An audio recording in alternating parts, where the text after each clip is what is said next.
At the end of this video, we'll take a look at Mad Ramp's innovative pivoting ramp system, the safer, easier way to transport your ATVs and snowmobiles. Stick around. Before we begin, I'd like to give a quick shout out to our friends at the historic Lancaster Motel in Lancaster, New Hampshire. The Lancaster Motel has been serving snowmobilers since the 60s, and they are the perfect eastern trail riding destination for snowmobilers young and old. The Lancaster Motel is right on Corridor Trail 5 in Lancaster, New Hampshire, with plenty of parking for vehicles, sleds, and trailers. Plus, the Lancaster Motel is within walking distance of Crane's Snowmobile Museum, plus restaurants, shopping, entertainment, and more. Click the link in the description to learn more about the Lancaster Motel. Good evening and welcome to the podcast. I'm really glad you're here tonight. Nice to be back after a wonderful holiday season. Hope everyone had a wonderful holiday season. We sure did. We've got a really nice lineup for you tonight of vintage snowmobile entertainment, and we're going to be getting to that in just a moment. Before we do, though, I want to make sure that everything is working properly. So if you can see my face and hear my voice, I'm going to ask you to make a comment and let me know where you're viewing this from. Also, let me know whether you're a first-time viewer or a regular viewer. And to our first-time viewers here tonight, I thank you very much for giving this a chance, taking a look and see what we're up to, and I hope that you'll decide to come back here every week. We do this podcast every Thursday night. And if you are a regular viewer, I thank you so much for coming in every Thursday night to spend some time with us. It really means a lot, and it helps to grow this program. If you do enjoy this, I ask you, if you possibly can, to share this either on your profile or on a friend's profile who might enjoy this, or also share it as a private message to help get the word out about this podcast. Anything you can do along that line would help enormously to get some momentum for this podcast. So let's get started. We've got... this is what we've got tonight. We're going to have Remi Massicotte on here. Let's bring him on right now. I'm getting him. Here we go. How are you doing tonight, Remi? Can you hear me okay? Hi, people. Hi, Mike. Hi, nice to see you. I appreciate your coming on tonight. Now, Remi is from Quebec. Thanks. And Remi has a website. I'm going to show you his website. It's a website called Bring Back the Ski-Doo Elan. And I think that's a great idea. What can you tell us about that, Remi? Do you want to tell us about your project? Yeah, it started this summer when I was building my four-stroke Elan. And I asked me why did Bombardier didn't make it again. And I think it's a good idea because to the snowmobile are very powerful and not very adapt for young people. And the Elan is 50 years old, and and people want them. So I think it's a good idea to bring them back. Yeah, for sure. I totally agree. I think it would be nice to have a snowmobile with a low price point and something that's just as light and easy and agile to use as the Elan was. Those little Elans would go everywhere, anywhere that these big, powerful sleds would go. And I think these powerful sleds are great. The modern powder sleds are great. But I do believe that there's a place for something like the Elan, something really lightweight and inexpensive. It seems like that would be a hit with the ice fishermen as well. Now, while we're talking about this, Remi, I'm going to pose a question to the audience to get some feedback. So to the audience that's watching this, tell me what you think. Would you like to see Ski-Doo bring back the old 1995-1996, which is the last year of production? Would you like to see them just retool that model year and bring that back? Or would you like to see Ski-Doo reinvent the Elan and do a completely modern interpretation of the Elan? So I'm going to ask you guys to post your comments and see what you guys are thinking about that, and see if we can get some consensus as to which way people are leaning with that. And before we do, Remi, I'm going to ask you to hold on a second. I want to see what we've had come in for comments of people watching here. We've got John Spranger from Flame, Wisconsin. We've got Andre DePati. I'm sorry, I'm having trouble reading the screen here. Harry Batdorf from International Falls, Minnesota. Perry Kemments from Pembina, North Dakota. Jim Layton, a good friend of ours. How you doing, Jim? He's wishing us Happy New Year's from the state of Maine. We've got Sam Field on. He said, "Good evening. It looks good and sounds good." Oh, I can put these right on the screen here, which is nice while I'm doing this. We've got Bill Cook from upstate New York. We have Scott Verdon from Michigan. Richard Murphy, first-time viewer from Drake, Massachusetts. Welcome, Richard. I hope you enjoy this, and I hope you decide to come back and join us every week. We have a great time doing this. We've got Mark Maratsky, first-time viewer from Minnesota. Thanks for coming on, Mark. We really appreciate that. We've got Ray Nelson from Cumberland, Wisconsin, first-time viewer. Thank you so much, Ray, for giving us a shot and see what's going on here. We've got Kurt Isaacson from Lemoore, North Dakota. John Panuski from Anoka, Minnesota. Did I read that twice? I'm not sure. Anyway, we've got Brian Robillard, a good friend of ours. Brian is on here every week. We really appreciate your coming on. And Brian is from Putnam, Connecticut. John Baird, first-time viewer. Thanks for coming on, John. Appreciate it. Hope you'll join us every week. Tom Gregory from Armada, Michigan. Bill Desjardins from Alberta, Canada. We've got Scott Brown from the boondocks of North Dakota. Brad Curtis, sounding good. He says Brad is from Syracuse, New York. Jeff Brain from Lee, Massachusetts.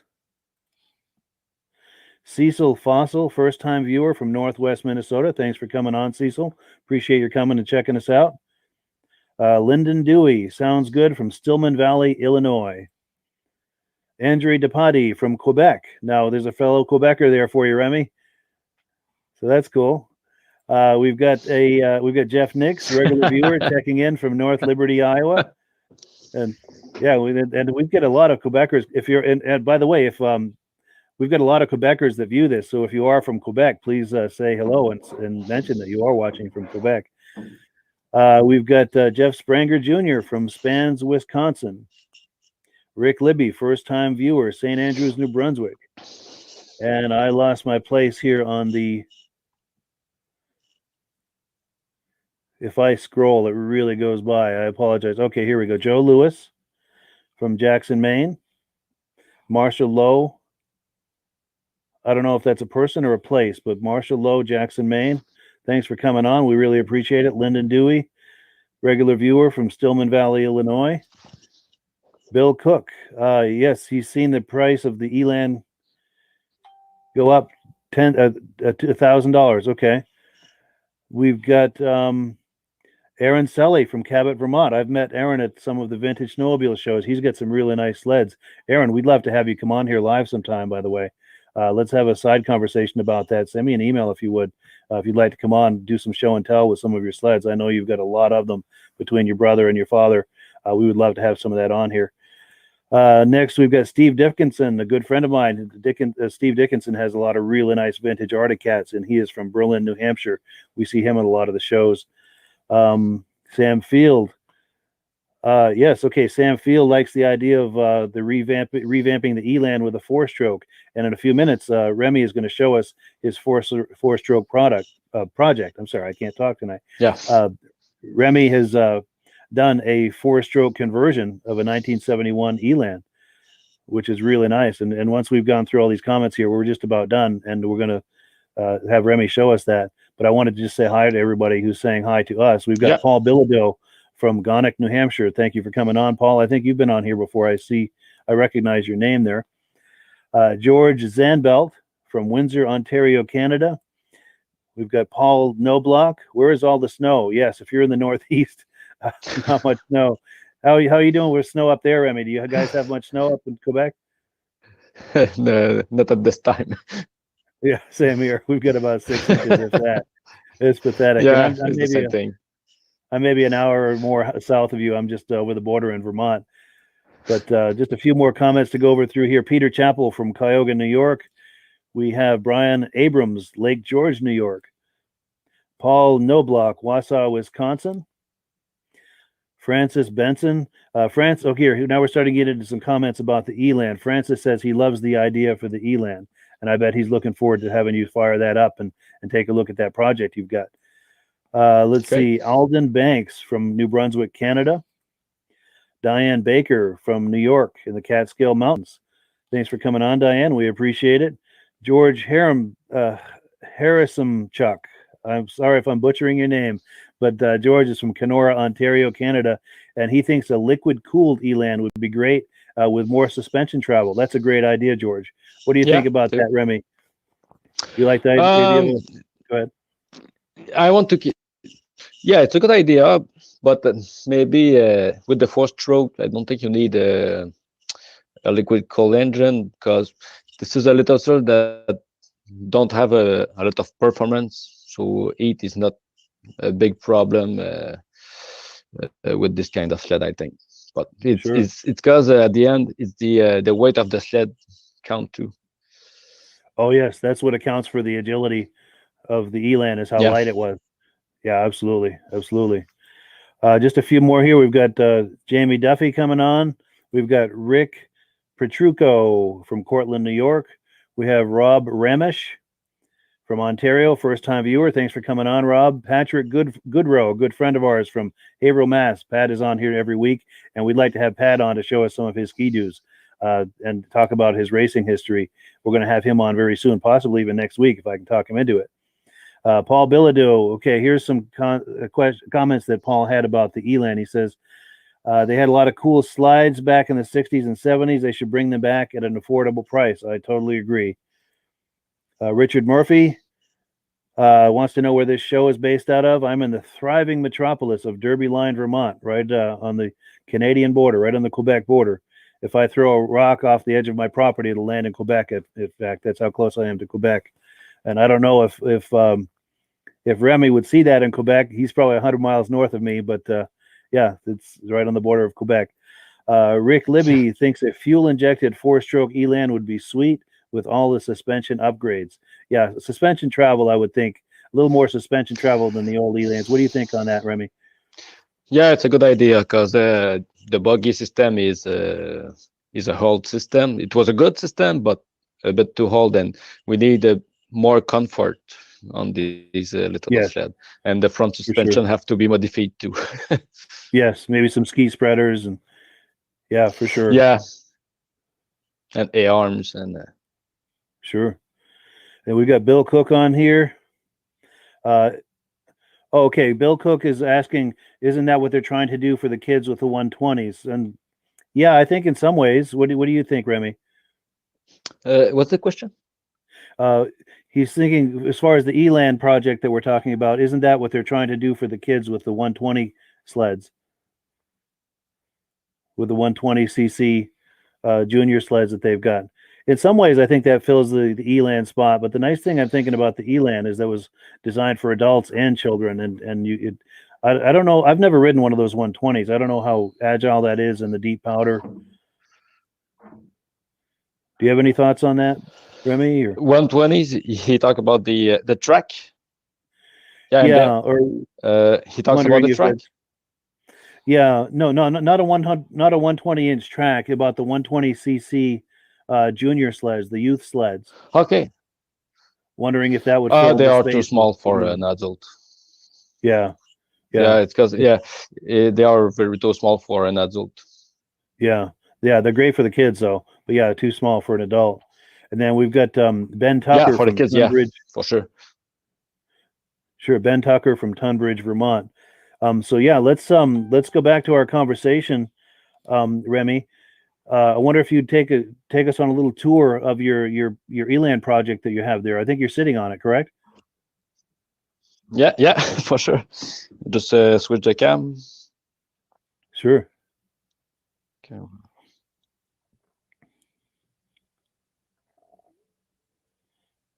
And while he's turning that camera around, I've got a link in the description if you'd like to check out Remi's petition.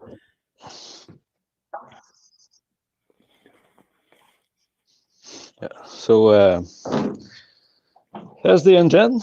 So I've just removed the 247 Rotax engine and put 13 horsepower. It's a Honda copy. So I've put a Comet clutch on it. Yeah. They are almost ready to put right there, and they work pretty well. So you don't have to modify anything. And on the secondary clutch, I've put Yamaha Bravo spring. They are stiffer, and you have a little better acceleration with this engine. And have weld an exhaust, and it goes where the two-stroke exhaust go. Oh yeah. And that's very simple to do. There's a lot of more of thinking than making. Sure. Yeah, I imagine a lot of planning goes into that. Yeah, for sure. I can start it if you want to see it. Yes, please. Yeah. They start better. They start very better than the than the two-stroke.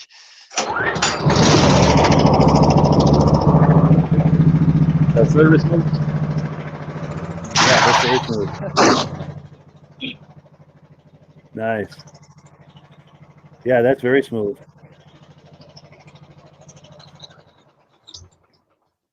And I have a lot more torque with the four-stroke engine. Oh yeah, more torque. Yeah, a lot more. So if you have to pull something like I do, I'm pulling a water tank for my sugar shack. Yes. And I will see this fall. This is springs. I will see the springs how it works with a water tank. Nice. And I bet that would be good for someone doing ice fishing, trying to pull a sled with all their ice fishing gear. I bet it would be perfect for that. It's the same things, yeah. Wonderful. Well, good. Well, before we wrap it up, Remi, I'm going to show a video that you sent me of you riding this very sled. I'm going to show this to our friends. My speed record. Yes, that's right. Let's take a look.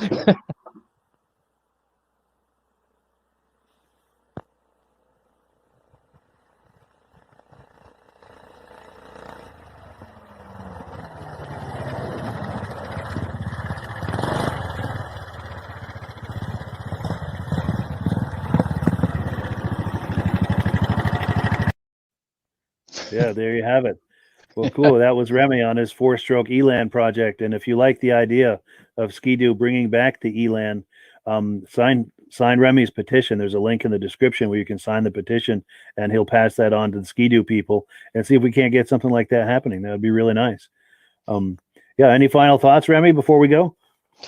I will say thanks to all people who's watching the podcast, and thanks for sharing and signing the petition.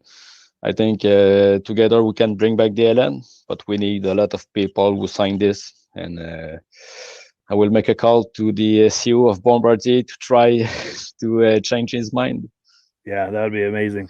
That would be amazing. I'd love to see that. And if they ever come back with it, we'll cover it on this podcast. Oh, for sure. Definitely. Good. Yeah, we'll have you on and we'll cover it. We'll introduce it together. Wonderful. Well, good deal. I appreciate you coming on, Remi. Thanks, Mike, and have a good evening. All right, you as well. All righty. Well, yeah, that was great having Remi on. Now, the next item on our program here, we had David from OMC Warehouse scheduled to come on, but unfortunately, he's traveling and he's running late. So, unfortunately, it's not an option for him to come on and join us tonight. But we're going to try to do something live with David tomorrow night. So, if you're around at 9 p.m., please check us out. We're going to try to do a tour of one of his other warehouses. If you watched us a couple of weeks ago when we did a tour of one of his warehouses, that was a lot of fun. And he's got another warehouse filled with OMC sleds, even more sleds than the last one. So that'll be a lot of fun. So do check us out for that. Let's move on now to item number 3. This is going to be Spenser Rynne's 1971 Arctic Cat Puma 440. Let me get that queued up here. Right here. Let's take a look.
So that is some footage that was sent to me by Spenser Rynne a few years ago. That's his 1971 Puma 440. And that's what we're doing tonight. I know I've been showing a lot of my footage that I've been taking over the last bunch of years.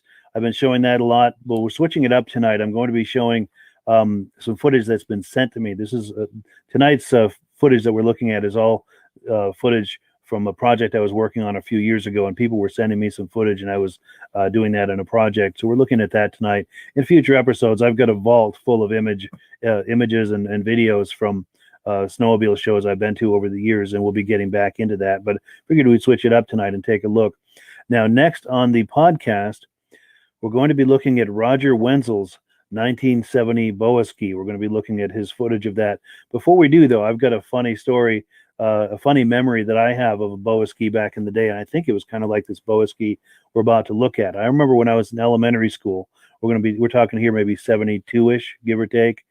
I was riding home on the school bus. We were going by somebody's house. They had a gravel driveway, and there was a guy out there. This was by the way, this was in October, and because I remember there was still foliage on the trees, but it was kind of, the foliage had kind of passed, so there was no snow yet.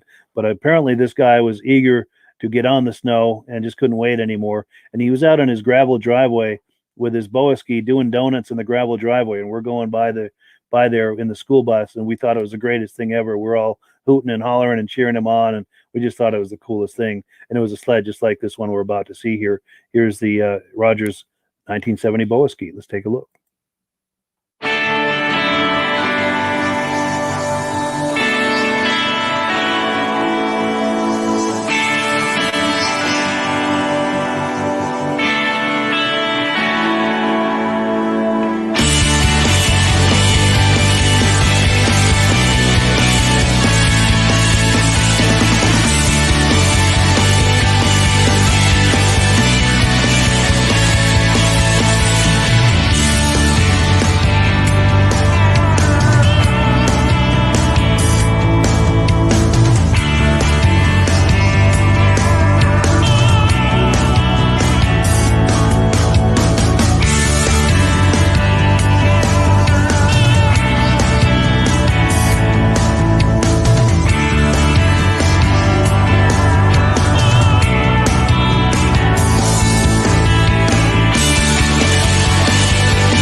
Yes, that was Roger Wenzel's 1970 Boa Ski. Really cool video there.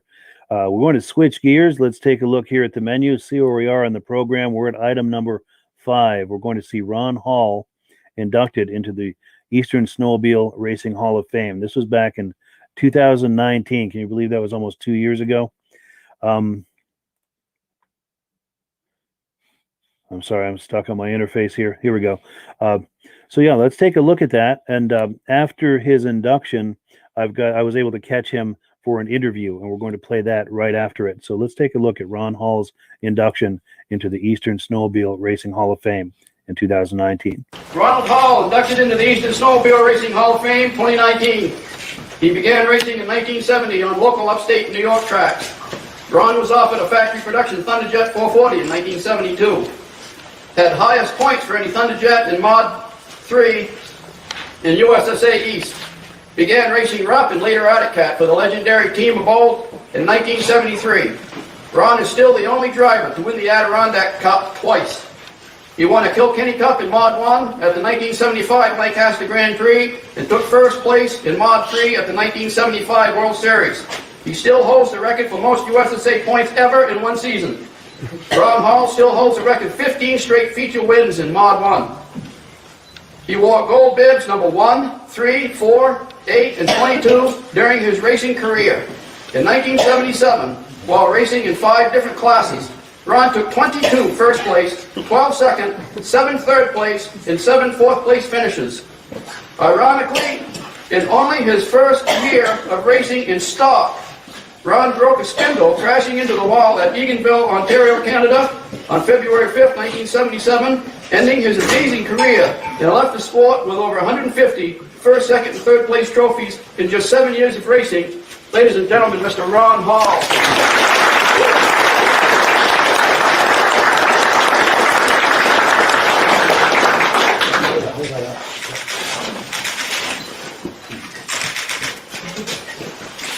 If I could have just a few minutes of your time, trying to think, this week what I might say to everyone here, but I'd like to honor some names, say some names that through my career that helped me out.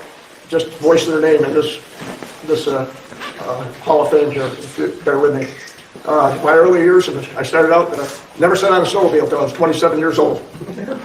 I started with my boss, the Courier Corporation, was a part of a dealership in Syracuse, and Phil Richardson and his brother-in-law had a dealership in Syracuse. There they sold, the heyday of snowmobiles. They sold 1,500 new units a year back then. And you go to when you went to Boondale and stuff, you would have 5,000 or better spectators. You'd have 880 entries. It was, everybody here knows it was big back then, And then I got a ride with a Snowjet there the next year, and Ronnie Cornell and Vern Conway, Aero Marina, and Night Awake. And then from that, the next year, Bill Abel called me up and wanted me to run a Rupp. We had, a good deal with Rupp. It took us a while to get it figured out, but it turned out to be a good year with the Rupp. And then that started he was sponsoring it through A&P Auto Parts. That's what he owned. And from there, we went on. That was the beginning of Able Racing, Team Able Racing. And from there, Herb Yancey, Chip Elwood, and I were racing. And all these names that I'm going to mention now are names that helped all three of us. And it's Charlie Hemans and Al Conklin and my wife's uncle was our best man. He died at 42 with cancer. He was down helping me about every night down to my house. And and then of course Bill, he worked night and day. He's still racing.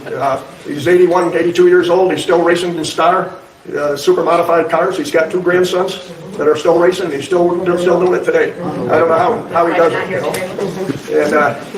And another person I want to mention is my head cheerleader, my daughter.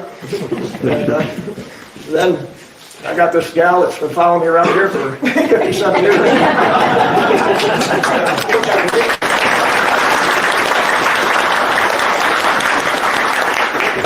Anybody that's been in the racing, it's hard on the marriage life. She went with us just about every week. And our two children too. We did it a family deal. And my son, he's got a thumb that's bent right backwards from building tracks. You're short. I never seen anybody can bend a thumb backwards, but he does it. Well, I sure appreciate this, and I appreciate you guys having this here. It's just a marvelous idea. It brings back a lot of nice memories to everybody. Thank you so much. So that was, pardon me, that was Ron Hall, inducted into the Eastern Snowmobile Racing Hall of Fame back in 2019. And I was able to catch him for a quick interview after the ceremony. Let's take a quick look at that. My name is Ron Hall. I raced snowmobiles from 1970 to 76, 77. I never was one for speed. I didn't like fast cars or anything like that. But my next door neighbor, Jimmy Fonger, which was an excellent racer, I started hanging around with him and changing spark plugs at a race and stuff, got interested in it. and it kind of caught on. I never sat on a snowmobile till I was probably 27 years old, and I started out with skidoos for 1 year. Got offered a ride on a snowjet in C73, I guess it was, and did real good with that. And then Bill Abel from A&P Auto Parts called me up to run a 73 Rupp Magnum, and so I said okay, and it sounded like a good offer. And we raced that and did real well with it. We ended up winning Malone Northeastern Championships at Malone, a half-mile horse track, and we went on to Boonville, and it was a 440, and we entered it in the 650 class at Boonville. They had the famed Adirondack Cup there, and so I raced against all the 650s and ended up winning it. Later on and down the road, Herb Yancey was my teammate on Team Abel, and he got second in that race. And that's next year I ran the Adirondack Cup in '74, and they put it into the 440 class, but we had prepared a 650 to go back after again, and I won the 650 class that year. I had a 650, I won it, but so that was 2 years in a row that I won the 650 class there. But they moved it into they were moving into the class with the most sleds. So I didn't win the 440 that year. So the next year I had 3 supermods. I went back in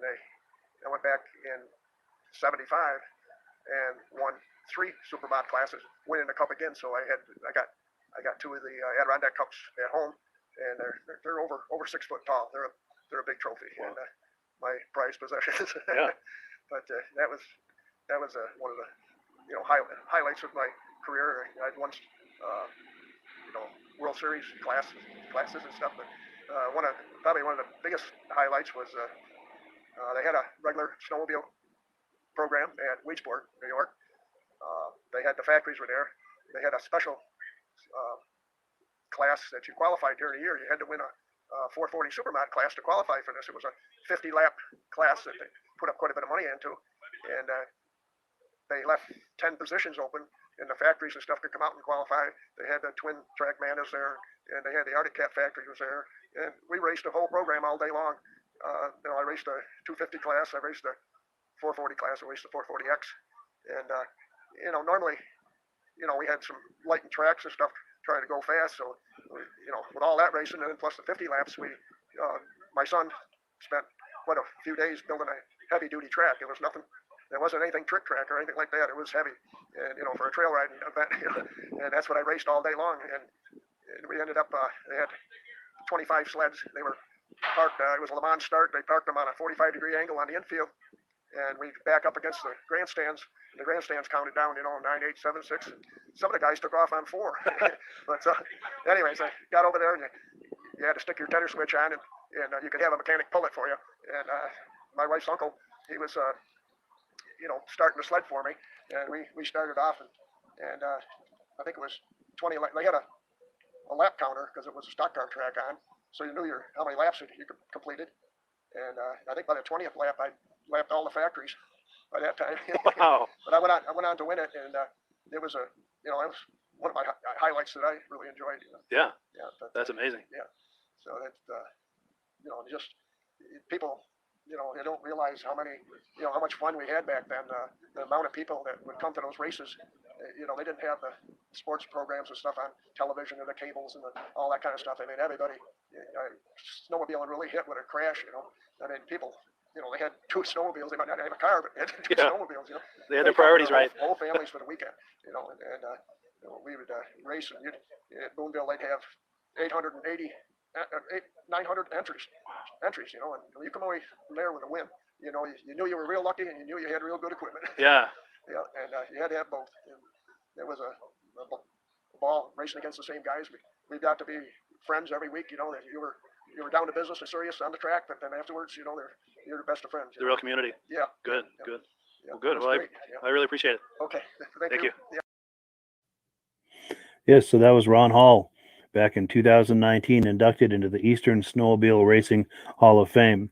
Now, this Eastern Snowmobile Racing Hall of Fame is growing very quickly. It's really catching on, and I hope that you will decide to join us this fall, this September, for the 5th annual induction ceremony. Let me put up some detail on that.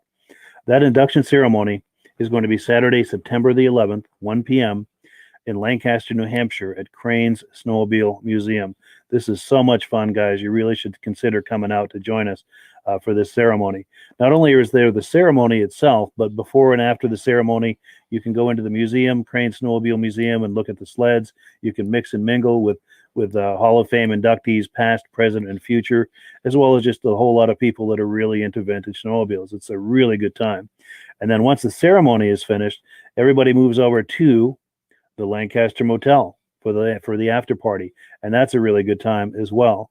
And if you're planning to come any distance for the induction ceremony, the best place to stay, of course, is the Lancaster Motel, because if you're there at the Lancaster Motel, it's walking distance from the ceremony at the museum. Then you walk back over for the after party, and once the after party winds down, it's just a few steps away to your room, and you can retire for the evening and just unwind and just relax.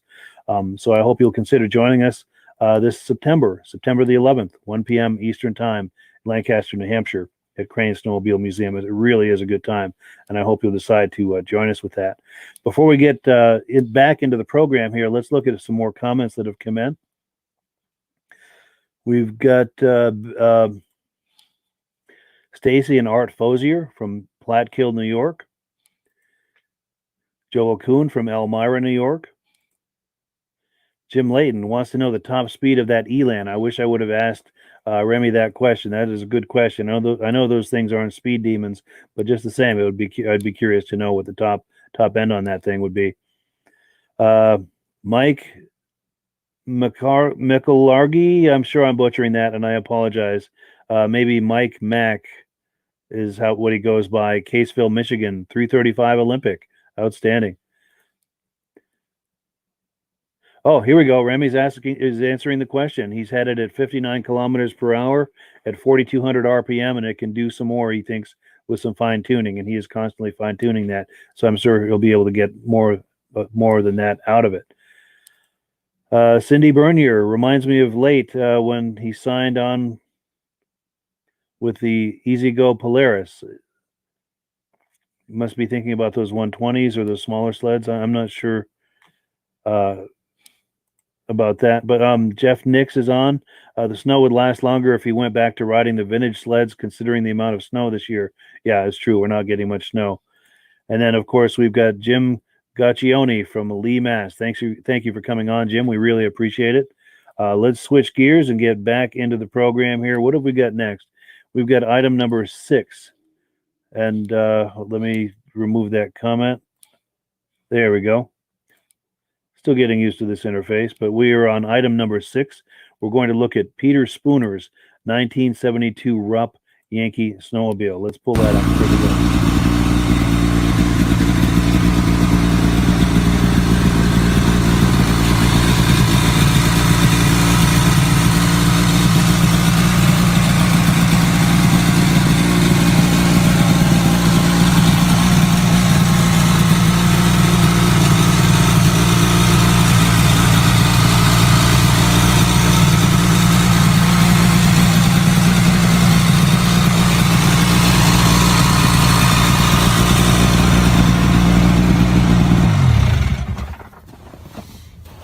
Hey, this is Pete Spooner, Lowell, Maine. This is a little project of mine, 1972 Rupp Yankee 440, 40 horsepower. I bought it. It's pretty much original. I've cleaned it up and kind of made a new seat for it. And set of points, lined the gas tank, and I've been riding on the white stuff. She goes pretty good. I'm pretty tickled with it. Probably gonna be selling it. I've got a spare 340 motor for it, and also a 340 chassis. Pretty much just parts at this point. And that's pretty much it. Maybe I'll show you a few of my other projects at some point. Talk to you later. Bye. Yeah, that's a really nice Rupp, and I thank Peter for sharing that footage with me a few years ago. Be curious to know now that a few years have passed whether or not he ended up selling that sled. Have to check in on him about that at some point. Now, before we get on to the next sled, we're going to look at, I wanted to let you know that we are looking for an advertiser, and there's a number of ways that we can do that. If you've got a product or service that you think might be of interest to our Vintage Snowmobile audience, we can go big budget or we can go small budget. You probably noticed at the beginning of the program, we had that intro with the Mad Ramps, and we had an extended video montage, image montage for the Lancaster Motel. We can certainly do something like that for you. Also, at the end of this program, we're going to run an extended video of that Mad Ramps product. So there's a lot we can do. Also, for someone who's on a much tighter budget, we can do something like this, where if you share some images with me, I can create a slide like this, and we can talk about your business for 60 seconds. And it's very economical to do something like that, extremely economical. So if you've got a product or service you feel might be of interest to the viewers here on the Vintage Snowmobile Lovers podcast, give me a call, or my number's in the description, as well as a link for people who are interested in advertising. One last thing before we get to the next video. In a few weeks, it's going to be the Cranes Vintage Snowmobile Show. This is one of the better shows in the East. It's going to be Saturday, February the 6th. I spoke with Paul Crane a week or two ago, and he confirmed that he's still planning to have it. Of course, there's going to be a lot of hand sanitizer in and outside the building, and we're asking people to wear a mask when they come, but we're still going to go ahead with the show, and it is a lot of fun. 172 Main Street, Lancaster, New Hampshire. Registration is 8 a.m. Judging is at noon. It's also walking distance from the Lancaster Motel. So if you're coming from any distance, book your room now at the Lancaster Motel, because this event usually fills the motel. Book now if you're interested in coming any distance. And like I said, the motel is walking distance from the show. So it's real easy to get there, and you don't have to bring your vehicle over to the show. You just walk over. So the last video we're going to look at tonight is David Dumond's 1973 Polaris TX.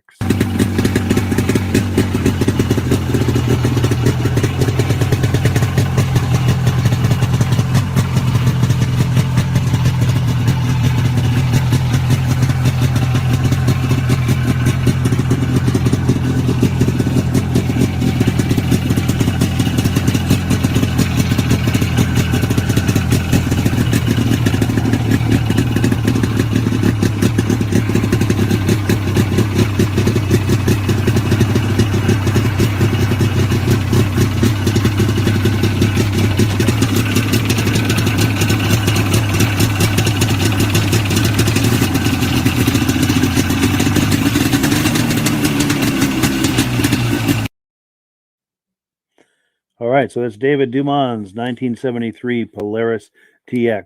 Now, if you have footage you'd like me to share on the program, please send it to me. While I'm talking here, I'm going to put my email address on the screen. Where was that? Right here, I think is, yes, there's my email address. If you've got footage you'd like me to see, I would love to air that on here for everyone to enjoy. If you're taking footage with your cell phone, please be sure to hold your camera horizontally for a wide shot, not vertically. It's very difficult to edit vertical footage, but we would love to have some footage from you. Also, you saw how I had Remi on here earlier live from his home. If you would like to come on live, if you've got some vintage snowmobiles that you'd like to share with the audience, or if you know of someone who does, please have them contact me either at the email address at the bottom of the screen, or if you look in the description here, I've got a phone number. There's a number of different ways to reach out to me if you or someone you know would like to come on the program live.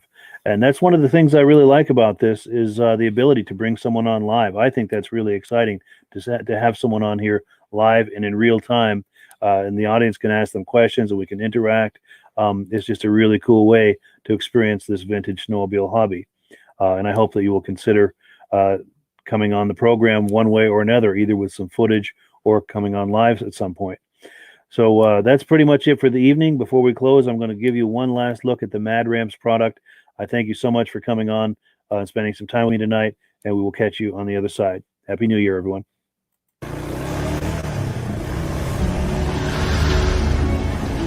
It's the ultimate combination of simplicity and ingenuity. The newest way to load, unload, and transport your ATV or UTV. The Mad Ramp's pivoting ramp system. Made in the USA and engineered for strength and durability. Maneuver through tight places and over rugged terrain with plenty of ground clearance. No licensing, no ongoing maintenance costs, and no storage hassles like trailers. Won't slip or move like conventional ramps. Free up more cargo space in the bed of your truck. Securely connects to your truck's receiver hitch. Easily extends for safe loading and unloading. Seamlessly retracts for highway and off-road travel. DOT approved in all 50 states and Canada. Quickly disconnects in under a minute. A unique space-saving storage system. The Mad Ramp's pivoting ramp system. Go farther. Go faster. Go safer. When you order using the link in the description, I'll send you 3 free Vintage Snowmobile DVDs.